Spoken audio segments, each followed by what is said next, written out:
Recuerda por tanto de dónde has caído y arrepiéntete. Cuando dice la expresión recuerda, está diciendo, pastor, prosigue atento. Donde has caído es un estado final, abajo en el valle. Contempla el acantilado donde se encuentra el puro amor. Dios es amor, pastor, recuerda. Mira de dónde has caído tú, arrepiéntete. Es un apremio urgente a un cambio instantáneo de actitud antes que sea demasiado tarde. Y haz las primeras obras, pues si no, es un presente futurista, una advertencia, porque Dios sabía lo que iba a pasar. Vendré pronto a ti y quitaré tu candelero de su lugar si no te hubieres arrepentido. En el escrito antiguo de la epístola de Ignacio, la Iglesia puso atención a la advertencia si no te arrepientes. La palabra griega utilizada por Juan para aborrecer es odio al mal. Los de la iglesia de Pérgamo soportaban a los balaamitas, es decir, a los que retienen la doctrina de Balaam, salido de los nicolaitas que estaban en la época de Tertuliano.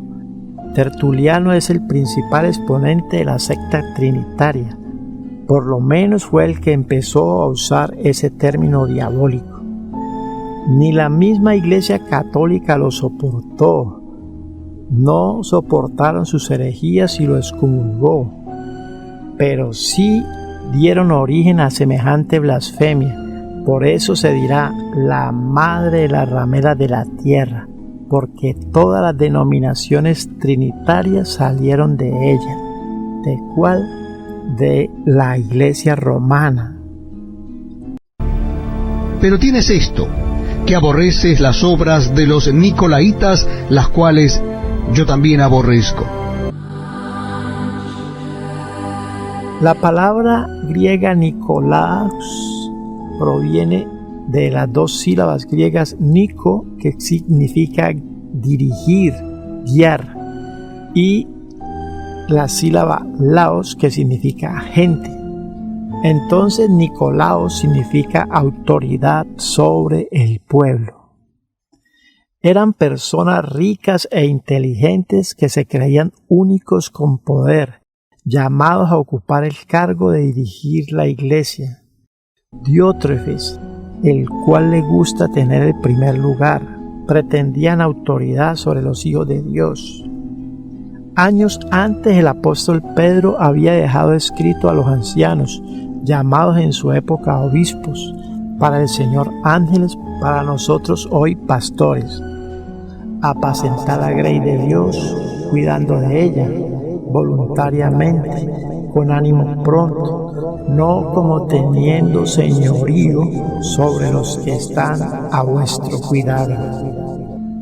No existe escrito ni testimonio en la historia antigua tocante a la existencia de una secta llamada de los Nicolaitas. De manera que hay que mirar a los Nicolaitas como a los religiosos hebreos que al ver a los gentiles cómo se enseñoreaban del pueblo de Dios, los envidiaban.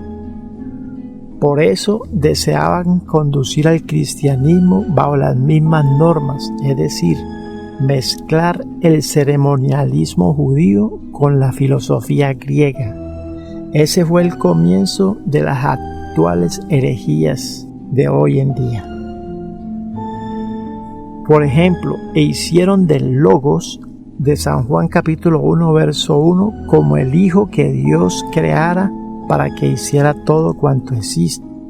Fueron los creyentes de Éfeso quienes presintieron tal abominación y la combatieron. El Señor aprobó esto y por ello los alabó. Es importante notar que el Señor, al reprochar a la iglesia de Éfeso primeramente, Él enumeró todos los aspectos buenos, los alabó al principio y luego los reprochó.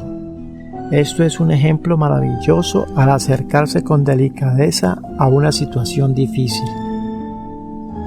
Antes de esta carta, los cristianos ya habían resistido la persecución del emperador Nerón en el año 64. También el incendio de la ciudad de Jerusalén en el año 70 por Tito. Por eso era necesario que el Espíritu Santo, es decir, Jesús dentro de ellos, obrara de manera poderosa. Fue entonces que en sus primeros 31 años se escribió casi todo el Nuevo Testamento, del cual es el único fundamento donde puede reposar nuestra fe, mi única fuente de conocimiento del Dios verdadero.